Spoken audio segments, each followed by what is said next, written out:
There we go. And Mary. Hi, good afternoon. Hi, Jason. Here we are.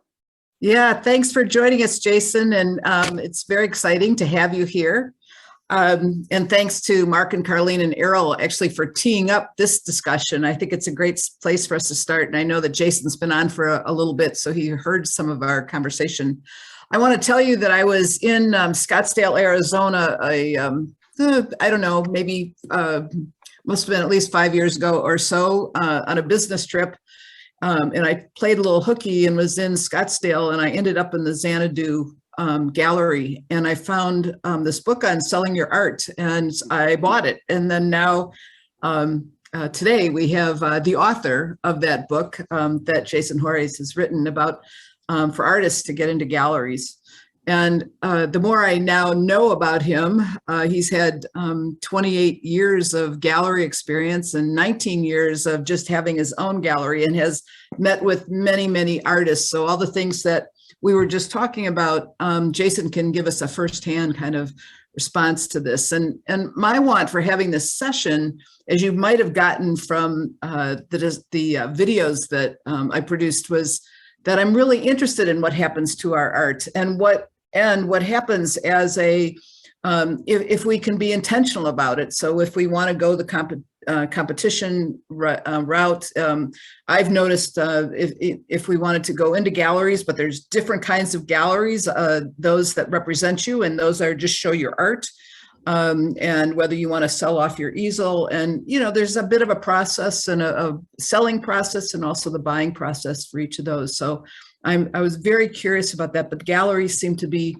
as we heard from Canis Prendergast, and that it really is one of the routes to get up to those higher echelon levels of, as an artist, to be selling your paintings. So I am so pleased today to have Jason Horejs with us. And Jason, thank you so much for being here, and Yep. We're ready for you here.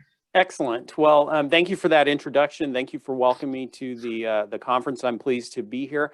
I do want to give just a little bit more context so you can understand where the advice that I'm going to be giving you today comes from, and so you can understand a little bit more of my background, and it'll help you to know me better, to know that I'm second generation in the art business.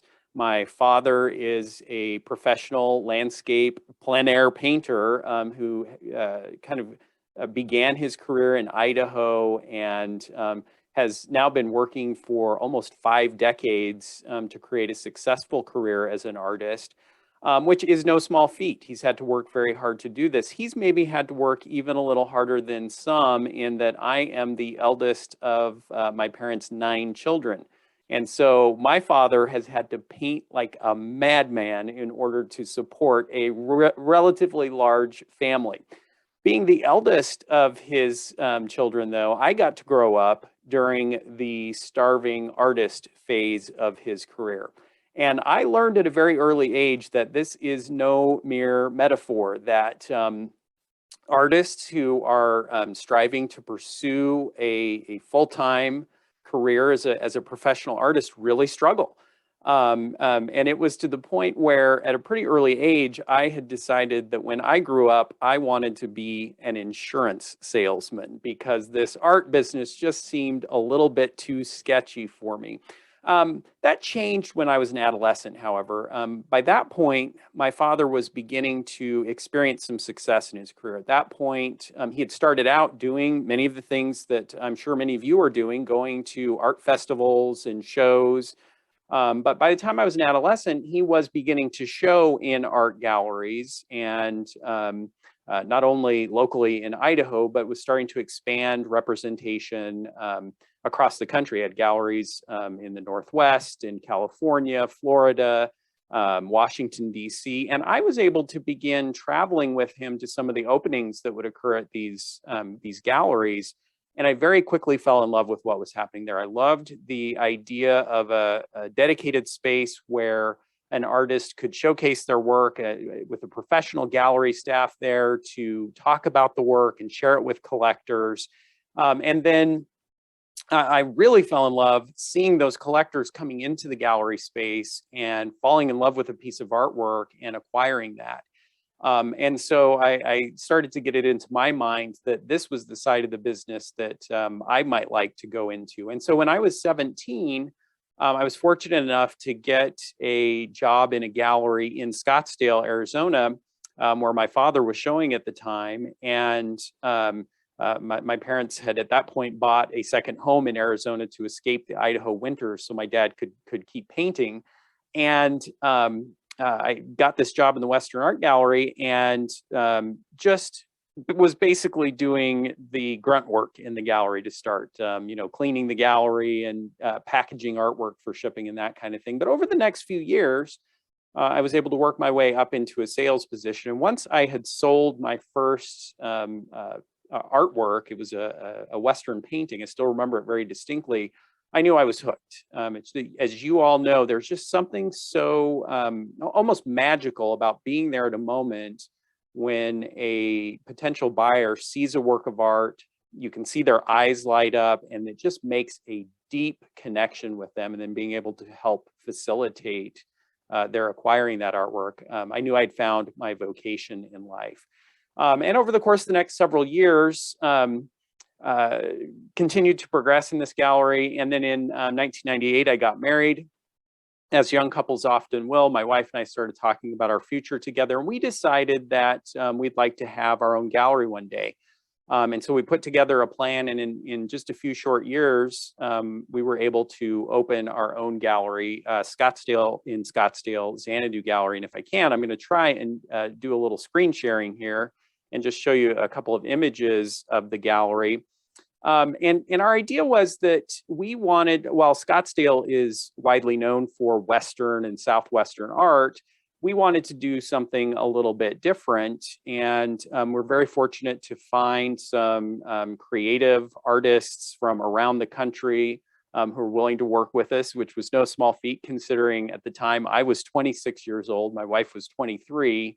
And so we were certainly somewhat naive and brazen in getting into the gallery business. Our timing could have been better. We opened our gallery on September 11th, 2001. Not an auspicious time to be opening an art gallery.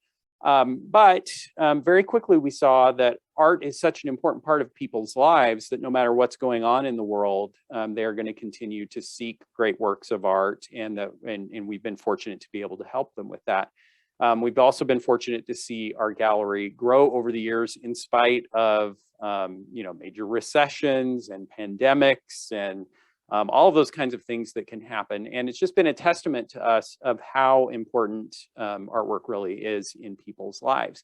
But several years ago, as I was in the gallery, I was having a conversation with an artist who had come into the gallery to present a portfolio. This artist was from the Northeast and was looking for representation in Arizona. While his work wasn't a fit for my gallery, we just started talking a little bit about the challenges he was having in finding gallery representation and presenting himself in a professional way. And that conversation that I had with him served as a kind of catalyst for me starting to get more serious about thinking about the process of an artist getting ready to go out and approach galleries, and kind of thinking about what insights I might be able to offer to artists who were interested in pursuing gallery relationships. And I had some conversations with my father and with other artists that I was representing, and just kind of became captivated in kind of stepping onto the other side of the equation. But at that point, we'd owned the gallery for over a decade. And so I'd spoken with hundreds and hundreds of artists who were approaching us for representation. And, from the gallery owner side of that equation, what I was seeing was that there were a lot of artists who just were floundering a bit as they approached galleries. They weren't sure how to do it in a professional way or to feel confidence about themselves and their work. And so this was an opportunity for me to kind of jump across the chasm and see it from an artist's perspective. And I think, of course, having my father my father's example to learn from, I was maybe able to understand a little bit more clearly what some of those challenges are, and also to hopefully be able to offer some insights into what gallery owners are experiencing in that opportunity to interact with artists. And so that led me to write the books that Mary mentioned, and to start a series of workshops and the presentation that I'm going to give you here today. And that is that my hope was that I would be able to help an artist like yourself who might be interested in showing in galleries but isn't quite sure what he or she needs to do in order to be ready to go out and approach galleries professionally. Now, in the limited time that we have available today, I'm not going to be able to dive into the deepest depths of preparation and process. And instead, what I'd like to be able to do is to give you an overview of what I have found to be the most important principles of preparation to get ready to go and talk to galleries. And that you would be able to take these concepts and understanding them, start, if you are interested in showing in galleries, be able to start moving in the direction of kind of getting everything lined up to be ready to do that in a professional way. And I think it's important to note that approaching galleries doesn't have to be as hard as you might think it is. I get a sense from many artists that they perceive this process as very intimidating. Some artists, I think, believe that we gallery owners eat artists for breakfast, and that we're a mean lot and want to chase you off the scene. And that's not the case. I think it's helpful to remember that as a gallery owner, I would not be in business. I would not have a livelihood were it not for the artists that I'm working with. And likewise, it really is a partnership. It's not that I am in some position of power where I own the gallery and therefore I'm the gatekeeper. Instead, it's that I'm looking to build successful partnerships with artists so that we can all benefit. Obviously the gallery will have great artwork to show and share. The artist will have a venue where they can attract collectors and increase the value of their art. And of course, collectors have a magical place where they can come and encounter amazing new art. And so, as an artist, you're working to be a part of that and a part of that partnership.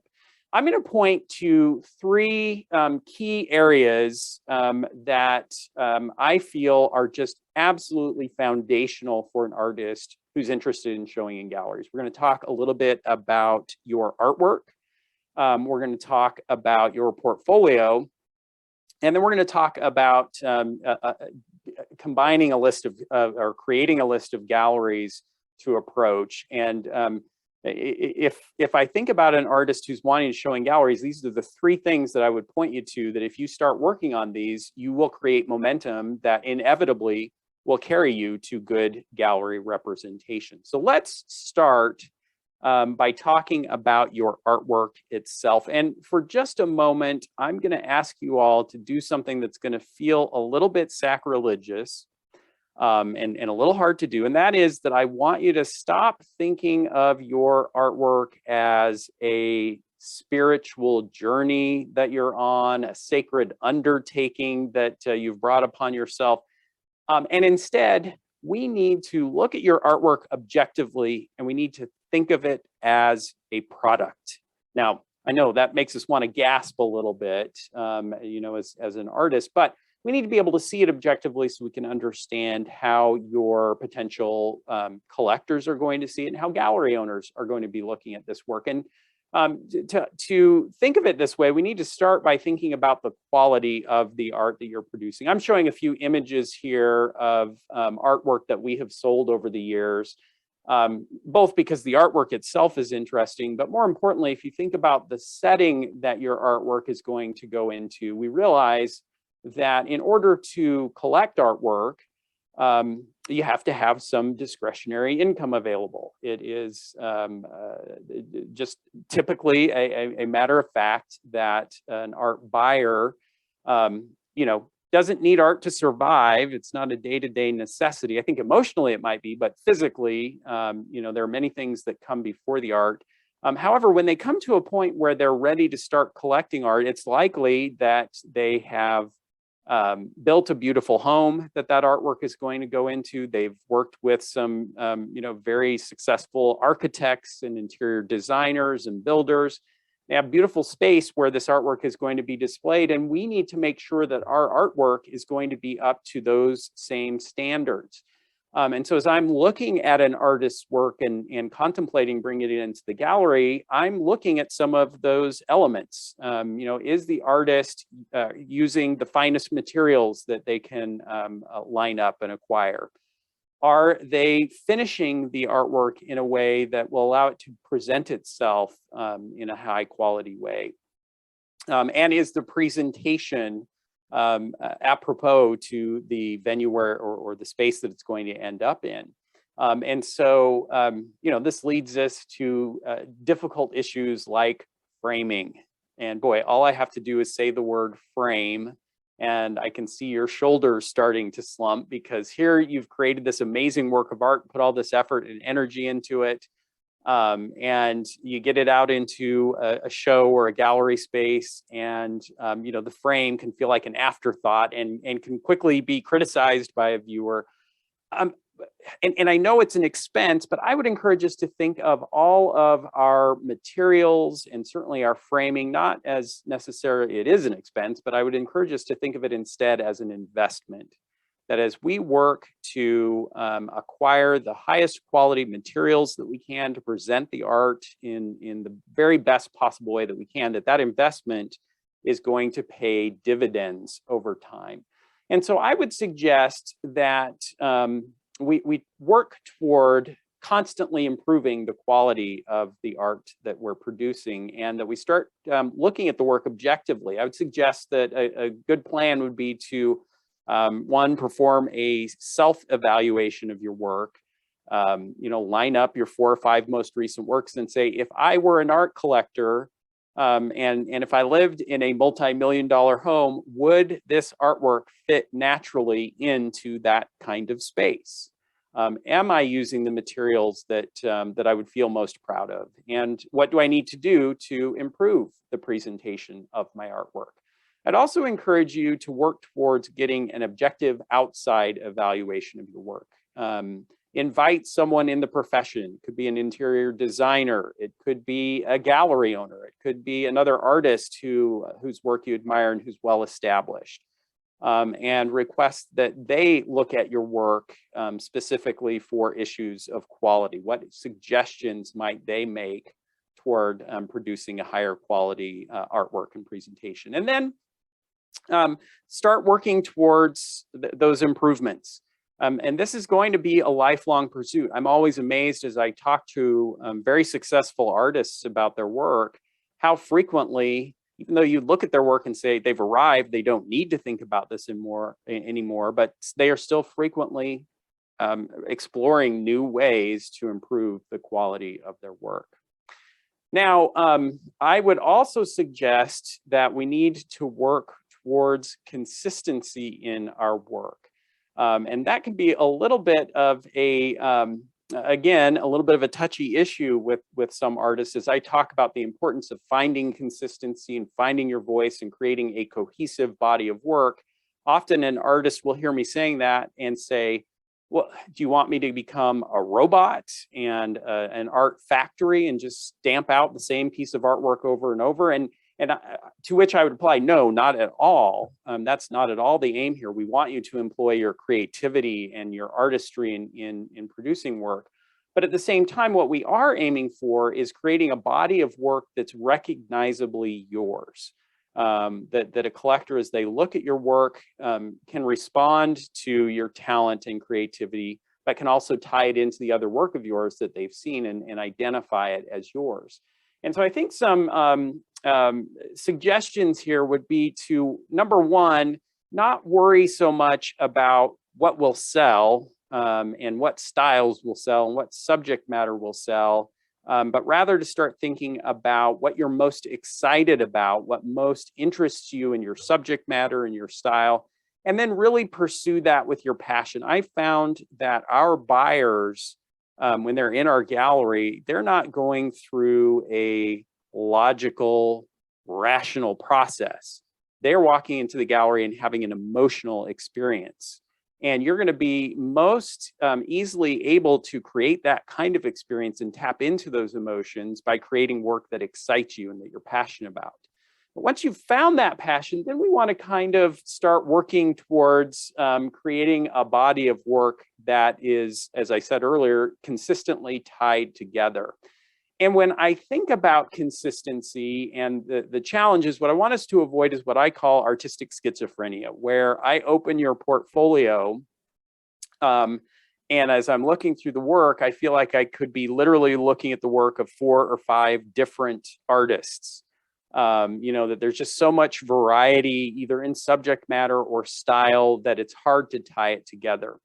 Now, I will caveat this by saying that it's natural early in an artist's career for an artist to experiment and try new things. And as you're trying to find your voice, you're not going to be as consistent because you are going to want to play around and see what catches your eye and what excites you. But over time, we want to be channeling all of that energy into creating a body of work that is more cohesive.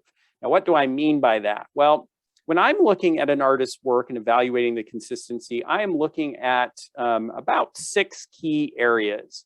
And those areas are subject matter, style, theme, medium, palette, and presentation. And if you as an artist can create work that is consistent in 3 or 4 out of those 6 areas, I'm typically going to find your work to be consistent and cohesive. I'll give some illustrations of this to point out. One of the artists that I've represented for many years in my gallery is an artist out of New Mexico named Guy. He creates figurative work. He is from South America, and so his figures have a South American flair to them in terms of composition and his style and his approach to them. But interestingly, he works in both oil painting and bronze sculpture. He does large-scale oil paintings, bronze sculptures, and bronze wall reliefs. And you might say, well, that doesn't sound very consistent. But then when you see his work, you'll see that, oh, well, even though we have a variety of media, his vision for the work that he's creating is very cohesive. And it allows him to move across these various media effectively, but still be recognizable and identifiable. And I might suggest that the same is possible for a painter. These are examples of my father's work. This might resonate a little bit more as he does a lot of his work in plein air. And even though he's working in a variety of subjects, landscapes and florals and Southwest scenes and Northwest scenes, his brushstroke is very consistent, the style that he works in. His palette is highly consistent, and his presentation is very consistent. And so this gives him some latitude to have some variety in subject matter and to keep his work interesting while still maintaining some cohesion. I think one other quick example of Vicki Grant, using a variety of interesting media, but again, her sensibility to the work is very cohesive and consistent. Now, as a plein air artist, you likely already have a little bit of an advantage in that you're going to be choosing landscape subject matter that provides you some cohesion, and you can have some variety in terms of perhaps the palettes that you're using based on the time of year. But if you can be consistent in your framing, for example, of the work, that can really help tie the work together. And so this consistency, and let me, before I move off from that, let me just say that consistency is so important from a gallery owner's perspective because of the investment that we're making in promoting and showing your work and sharing it with our collectors. As I take on a new artist and I'm bringing 5 to 10 pieces into the gallery, it's often the case that there's going to be a bit of a lag between the time when that artwork comes into the gallery and our first sale. And during that time, we're going to be spending a lot of time promoting your artwork, familiarizing our clientele with your style and subject matter, investing in advertising and promotion, whether that's print media or social media advertising, our email newsletter. My staff is going to be learning about you as an artist. And so as we're making that investment, we need to feel like as your work starts to take off and sell, that we're going to be able to get new work in from you that will naturally fit in and that we can continue to sell. If you're constantly reinventing yourself, that starts to present a problem in that we almost have to start over from square one each time we're presenting your work. And then the natural next question would be, okay, if I've got a high quality body of work and it's a consistent body of work, how much? How many pieces do I need to have available to me before I'll be ready to start approaching galleries? And I would suggest that it's maybe not as many as you think. For two-dimensional artists, which I suspect most of us here are, my recommendation is that you have 20 to 25 gallery-ready works available for representation in a gallery before you go out and start approaching galleries. And for sculptors, it's 10 to 15 pieces. Well, if you're in if you have good practices in place and are consistently spending time either in the studio or in the field creating, you know that it's not going to take too long to build up a body of work to that level. And so once we've done that, our next task is going to be to work on building a portfolio. But there's one other element that I was about to skip over, and this is a critical one. A good thing I have a slide deck going here to keep me on track, and that is the great mystery of the art world, and we all know it's pricing our artwork.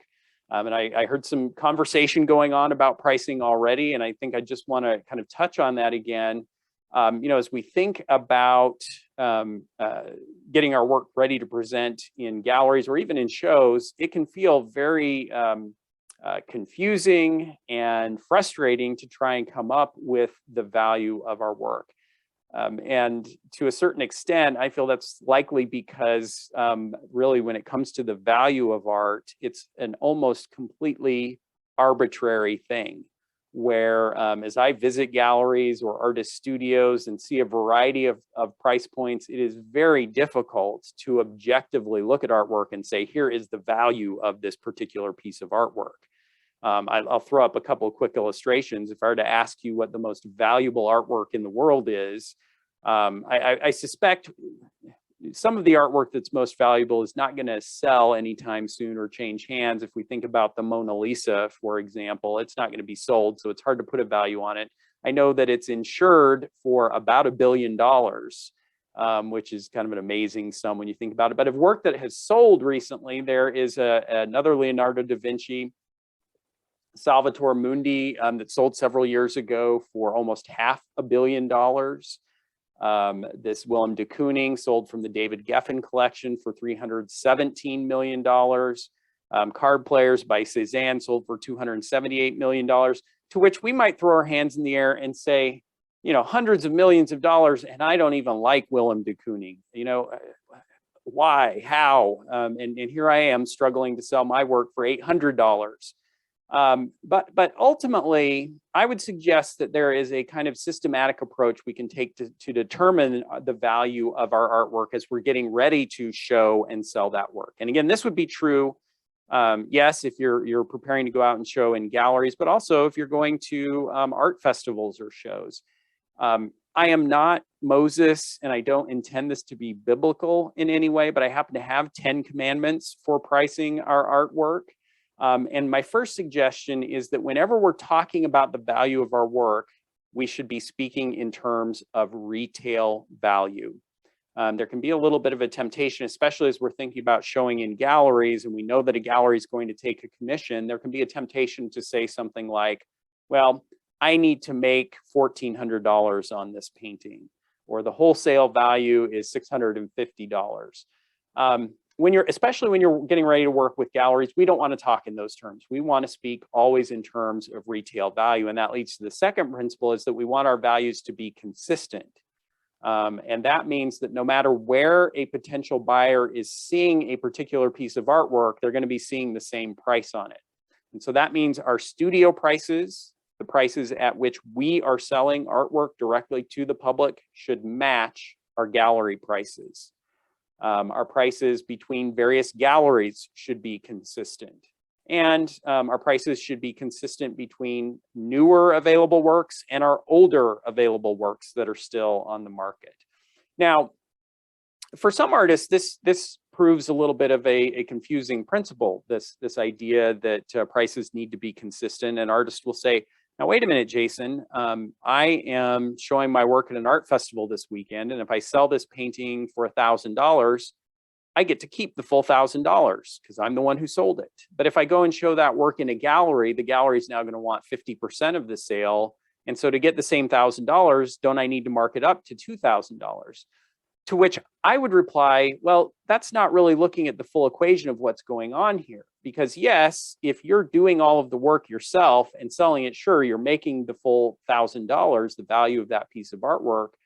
But if I'm going to show it in a gallery, in essence, what I'm doing is hiring them to take over some of the work. I'm hiring them for their expertise in marketing and promotion and sales. And that's how they're earning their 50% commission. And if I am selling it for less than that myself, I'm underpaying myself for having done that work. I'm not paying myself for the marketing, promotion, and the sales logistics that I went through with the client. So that retail value needs to become consistent, which is great until you say, okay, well, how do I come up with that retail value? And my suggestion is that for most artists, it makes a world of sense to work towards developing a simple formula for pricing your artwork. That we don't want to get caught up in any kind of emotional attachment to the artwork or to trying to determine how much time and energy and materials went into the artwork or how frustrated we were when we were creating. Instead, for most artists, it makes sense to price by scale. And for most of the artists I'm working with, that means they're pricing by the square inch. This takes out any of the subjectivity around a piece of artwork and allows you to be consistent in your pricing. And I would often will get some pushback on this and say, well, Jason, that doesn't take into account how much time I'm putting into the piece. And some of my pieces, I end up putting a lot more time. To which I would reply that that's not necessarily an indication of the quality of the work either. Isn't it often the case that your very best work is work that just flows and you tap into the muse and it comes naturally? And sometimes the work that you spent the most time on was belabored and you struggle and it's not nearly as good. So I wouldn't want to tie the value into the time. And my hope is also that the more you're producing, the more consistent you become in terms of the effort that is going into the work. So when I'm looking for if I am going to come up with a per square inch price, my suggestion is to do some research on your fellow artists with whom you will be competing in whatever venue you're showing. So if I'm going to be doing art festivals, and that's going to be an avenue I'm going to be pursuing, my suggestion would be to look at other artists who are going to be participating in those same shows. How are they pricing their work? What is their formula? Reverse engineer their pricing and bring your pricing to be in line with those price points. And if I'm going to show in the galleries, same thing. I want to look for other artists who are showing in galleries and make sure my price points are aligned with theirs. We're in an industry where it is not necessarily an advantage to come in at the lowest price. And while it could be somewhat natural to think, well, I'm new to the art market or new to the gallery scene, don't I need to price my artwork lower so that I gain a competitive advantage? And in our industry, that actually can end up being a disadvantage, where a collector can be looking at your work and saying, I love it, but why is it so low? What's wrong with it? And as an artist, I suspect many of you have heard something along these lines from people who are looking at your work. I love it. Why? You're underpriced. It's undervalued. And we want to be working towards bringing our artwork in line with the artists that we're competing with. Be careful not to base your pricing only on your current market or your current buyers. In a sense, by setting your price, you're shopping for new customers. you're putting a price point on your work that will allow you to reach an audience that is qualified to make those purchases. And that's where we want to go. We don't want to feel stuck by our current market. This one should go without saying. We want to make sure that we're tracking our expenses in terms of materials and presentation, and that we're not losing money as we're selling the work. Don't overprice. There can also be a temptation for you as you're doing research on other artists to go out and look for blue chip artists who are selling in New York. We don't want to do that necessarily either. We want to be realistic about the market that we're targeting and put our work in line. And then ultimately, we don't want to belabor the pricing process too much. We want to find some other artists that we can compare our work to, put our artwork in line with that. Remember, it is an arbitrary number, and get it out into the marketplace. And once we have our work in galleries or other venues, and we start to see some sales of that artwork, this whole equation of pricing becomes more systematic. Now it becomes a function of supply and demand. As the interest in your work increases and as more buyers are tuning into your work and purchasing it, you're going to start to have a harder time keeping up with your sales. And that's a clear indication that we need to be raising your prices. And so we should be reviewing our prices at least annually, and sometimes more frequently if our inventory starts to get low, and getting feedback from our galleries in terms of what they think about the value of our work and if we need to increase our prices. I will tell you that in typical circumstances, which granted, we have not been in typical circumstances for quite some time and kind of not looking like it's going to go back to typical circumstances anytime soon, but in a typical economy and art market, the artists that I am working with would be increasing the value of their work by about 5 to 12% per year. We would want to see a steady increase in that value over time in a healthy art market and with healthy sales going. And then number 10, as you're working with galleries, we want to be very careful not to undersell them, as clients might contact us directly looking for a lower price. Now, we've talked about the work. Now let's quickly talk about the portfolio. I'm not going to spend a lot of time on this one because I'm going to give you a resource that can give you some guidance there. Over the course of my career, which is headed towards 30 years now, I've seen a variety of different formats of portfolio. When I started in the business, there were still some 35mm slides coming across for presentations to galleries. I had shifted to photo prints early in my career. And then over time, we started seeing digital portfolios on compact discs. Those have gone away as computers have gone away from physical media. It became possible to print hardbound books. So those, some artists were using those for portfolios. I'm going to suggest that even this format, the physically printed, you can print it with your home inkjet printer, that even this format now is becoming antiquated. And most of the portfolios that I'm seeing now are digital, fully digital portfolios, created in a format that will allow you to share them as PDFs or present them on a tablet. And this format provides many advantages for both you and for the gallery. It's easy for you to keep it up to date. There's no cost involved in producing the portfolio, and it gives you flexibility to have control over the format and design and the way the imagery is presented. Keep it very simple.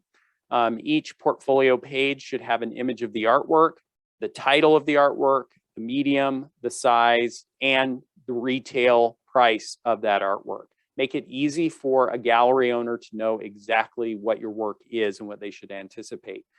I've got a link down in the lower left corner where I have presented or created, a 20-minute simple tutorial on how to create a digital portfolio. If you're struggling with putting together a digital portfolio, this would be a good little guide for you to follow to produce your own digital portfolio. You can see it there. It's bit.ly/Xanadu portfolio, and I'll have that available again at the end. But it should not take you more than a couple of hours if you've been systematic about getting photos of your artwork. It should just take a very short time to have a gallery-ready portfolio. Now, finally, once you've got a good body of work, you've determined the pricing, you've created a digital portfolio. The next job is to find the galleries that you want to target. And again, I'm not going to spend a lot of time here. I want to get to your questions, but my suggestion to you is that as you're thinking about reaching out to galleries, you should be determined to come up with a list of 100 galleries that you want to approach. Build a list, a broad array of galleries in a variety of markets. You can start with local, your local area and build a list of galleries in that area. But if you're in an area that doesn't have a lot of galleries, you're going to need to reach beyond that. Look in areas that you might be visiting anyway.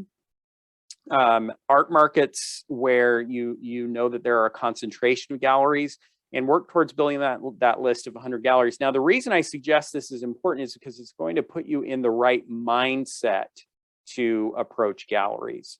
And that is that you are going to hear no from galleries. That is going to happen. And if as an artist, I'm getting ready to approach galleries and I just have 2 or 3 galleries on my list that I really, really want to be in, and all 3 of those galleries say no, it can feel defeating. However, as I build a more extensive list, and I think that I need to talk to 100 galleries in order to get to the galleries that are going to be ready to represent me, it puts me in the mindset of saying no's are just bumps on my way to getting to a yes. And, you know, if I think of it that way, you know, and I could look at many other professions where this is true, writers and performance artists, they all face many, many no's on their way to getting yeses. And by having this long list and being systematic about approaching galleries, you will get there much more quickly. We do just have a few minutes left, and I think, Mary, that we have maybe some questions that have been submitted, or I'd love to take questions from the group. Let me know the best way to go about doing that. Sure. We have several questions, plus we're going to go till 10 after if your oh, great. Time will be. And then what that means for everybody is you're going to get a 5-minute bio break. So instead of 15. So, but we do have lots of questions. One of the things I'd like you to back up just a tiny bit.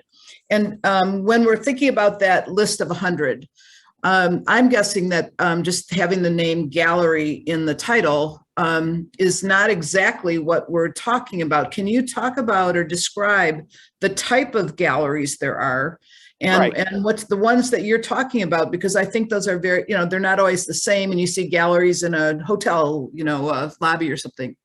Yes, no, it's a good point. Certainly the title gallery can mean different things to different people. And you're right, there are cooperative galleries, there are nonprofit galleries, there are institutional galleries at universities and museums. And there can be opportunities with every single one of those galleries. I would suggest, though, that as an artist, if my goal is to generate consistent and steady sales of my artwork, to build a career as a professional artist, the kind of gallery I'm going to be looking for is going to be after the model of the gallery that I own, Xanadu Gallery, where it is a commercial enterprise. It is going to be focused on sales. Typically, they'll have a stable of artists that they represent. My gallery, for example, we're showing about 35 to 40 different artists at any given time. And you will be able to tell that this is you know, the kind of gallery that you want to get into by the fact that they are actively promoting sales of artwork. It's not so much about exhibitions. It's not about contests and those kind of things. It is a gallery that is focused on sales. And so their website is going to have information about making purchases. It is a little dumbfounding to me how many gallery websites I go to where I don't see prices listed. I am seeing that change to a certain extent. But certainly our website has become a very effective tool for generating sales. And you can't do that if you're not listing pricing information. But those would be the kinds of galleries that I'm looking for. And in my research, I have found that there are about 10,000 of those kinds of galleries across the United States in a variety of states and art markets. And so that's a good number. That means you know, you've got about 1,000 times as many galleries as you need to come up with for, or excuse me, 100 times as many galleries as you need to come up with for your list. But You know, what I'd be looking for as I'm compiling the list is, are they showing other artists whose work is in a similar vein to mine, and is their focus on selling? And again, that's not to say that a cooperative gallery can't be a good stepping stone, especially depending on the area you're in. Those may be the only that are available. But ultimately, we have to be a little careful not to get caught up in galleries where the focus is not so much on sales. We want to find galleries that are focused on the commercial activity. And also, could you speak to the process that actually happens for an artist to approach a gallery, like the real down and dirty part of the process? You know, how do you do that? And I think that one other thing I want to just attach to that question is, do we think of the gallery owner as a partner? You know, so we're talking about finishes and things like that. Will the gallery owners look at a piece of art and say, you know what, you would do better if you did this? You know, are they a partner with us? Or, you know, you said you weren't monsters, but, you know, how does that work as well? Prove it, in other words. Yes. No, it's a good point. And yeah, so let's take the first part of this. How do I approach the galleries? And then we can kind of tackle what it's like to talk to a gallery owner and how the partnership might work. My suggestion is that there are two main avenues to approaching galleries. And over the last couple of years, as we've been dealing with pandemic circumstances and challenges traveling, I have shifted my recommendation to be that both of these methods can work. Many of the artists who are showing in my gallery took the first approach, and that is they walked through the front door of my gallery with their portfolio in hand, shook my hand, and introduced themselves as artists and let me know that they were looking for gallery representation. And this can be a very effective way to establish relationships with gallery owners. You know, the advantage is that this business is very much about relationships, and the easiest way to engender a relationship is to have that one-on-one conversation, to shake hands and start moving toward a personal relationship.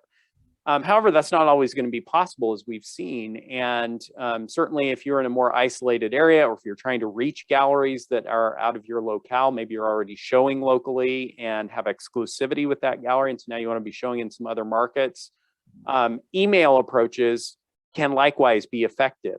And so I want to create a digital PDF portfolio, a very simple email introduction, letting the gallery owners know that I'm looking for representation in their area.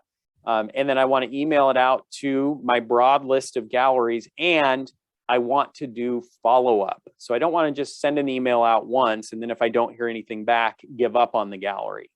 It is often the case that a little bit of persistence will go a long way in moving a non-responsive gallery towards a response and representation. I suggest to you that it is a good idea to follow up at least 6 times with each of the galleries that you are approaching via email. Now that sounds like a lot, and you're going to say, well, Jason, aren't they going to think I'm a pest? To which I'll reply, I think that's the wrong P word to use here. They're going to think that you're persistent, and they're going to realize that they can't just keep ignoring you unless they want to keep receiving emails. And so, you know, it's often the case that as a gallery owner, I'm very busy. I have a lot going on in the gallery, and I just, with the volume of emails coming in, I can't always respond to the very first email that I get. But as I see you persisting, it's more likely over time that I am going to respond. Now, to this question of, oh, go ahead, Mary. I just want to ask you a little add-on before we get to the next part of that. When I was talking, interviewing Rick Reinhardt, who was on our videos, he had made the comments, and I don't remember if it's in the video or it was to me, but talking about the due diligence that he does on an artist. So he was looking for people that belong to OPA or to other kinds of things that would say that they were a serious artist. So just sending 20 to 30 pieces of art is one thing, but you know, what's your street cred and other things? What kind of due diligence do you do on the artists? Yeah. It's an interesting point, and I think it points to some of the variety that's available in the art market, in that I don't pay as much attention to those kinds of things, to signature membership, et cetera. And it's very valid for him to have stated that that's important to him. But what I would say is that just as, even among the group that we are here, there is a tremendous amount of variety in between all of you in terms of your personality and your approach to your artwork. There is likewise a similar variety of approaches to running a gallery and different importances. And so I am most interested in finding artwork that is energetic and enthusiastic and passionate and kind of fits into the creative bent of our gallery.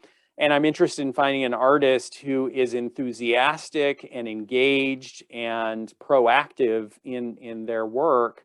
And to me, professional membership doesn't factor into that equation nearly as much. And so, in fact, I don't know that I have ever paid attention to that in particular. I'll see a resume and note it, but it is not going to be a determining factor for me. So that's just going to vary from gallery to gallery.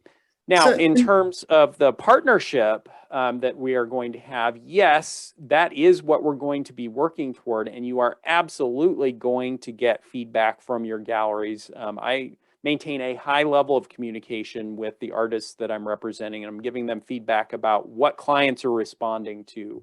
How is that new frame working on the artwork?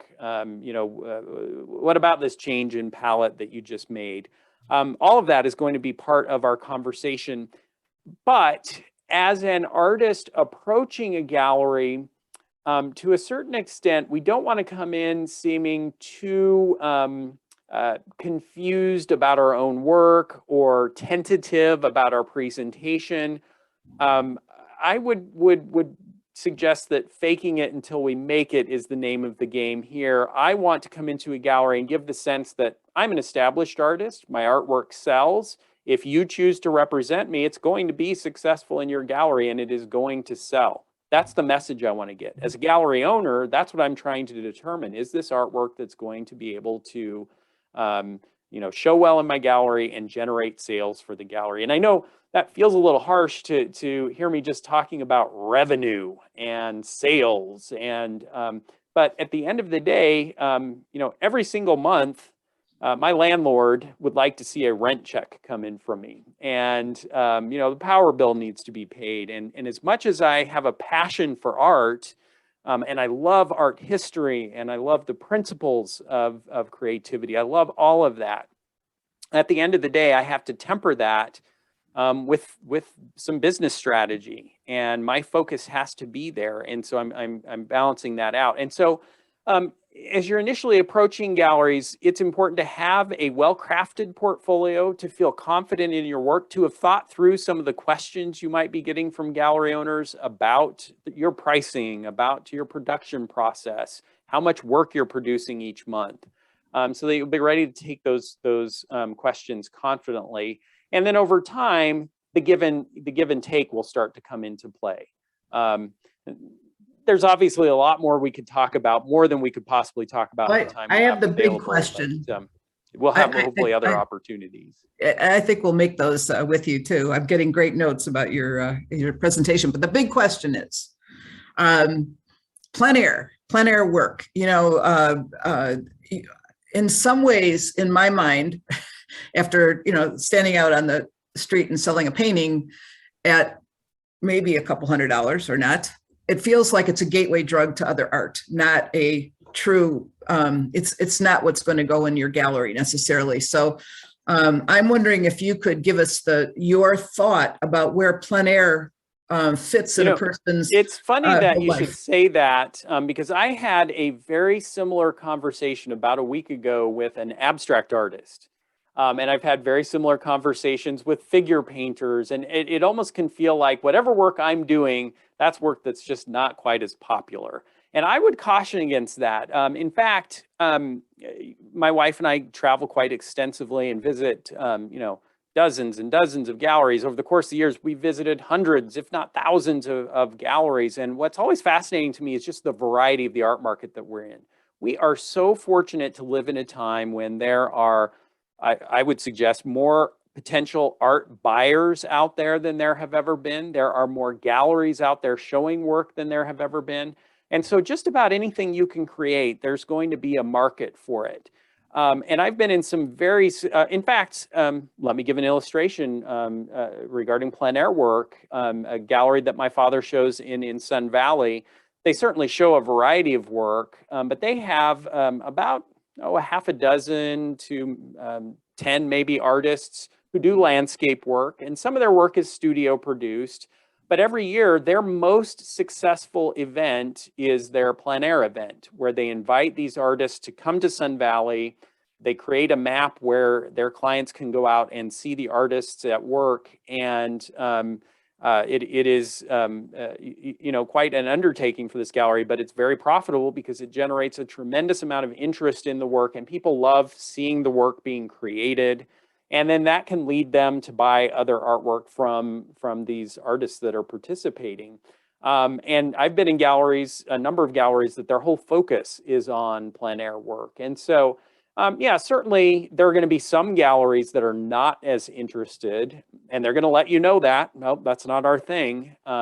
But I would not let that deter me from just pushing forward to get my work in front of the galleries that are going to be interested and to keep pursuing. And again, that's why this long list of galleries is going to be so important.